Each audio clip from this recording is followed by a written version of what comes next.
жүргізуші куәлігін қалай алса болады? Сәлеметсіз, жүргізу куәлігін алу үшін А және Б категорияларын алу үшін оқу міндетті емес, яғни сіз өзіңіз дайындалып, осында келіп емтихан тапсыру арқылы жүргізу куәлігін алсаңыз болады. Ол А және Б категориялары. Ал С1 одан жоғары категориялар алу үшін міндетті түрде арнайы жүргізу куәлігіне оқытатын мектептерде оқуыңыз керек. Яғни ол категорияларға С1-ден жоғары С1, Д1 жатады. Жүргізу куәлігін рәсімдеу үшін сіз маған жеке куәлігіңізбен және стандартқа сәйкес құжаттарыңызды берсеңіз. Жақсы. Анықтама бөлімінде берілген түбіртек пен стандартқа сай құжаттарды базаға тіркейді. Егер жүргізуші куәлігін бірінші рет алып тұрсаңыз, міндетті түрде медициналық анықтама алу қажет.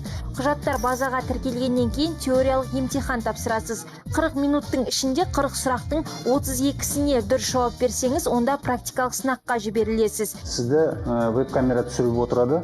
6 немесе 7 рет түсіреді. Міндетті түрде сіз өзіңіз осы компьютердің басында отыруыңыз керек. Не үшін түсіреді? Не үшін түсіреді? Өйткені басқа адам сіздің орныңызға емтиханға кіріп қоймасын деп.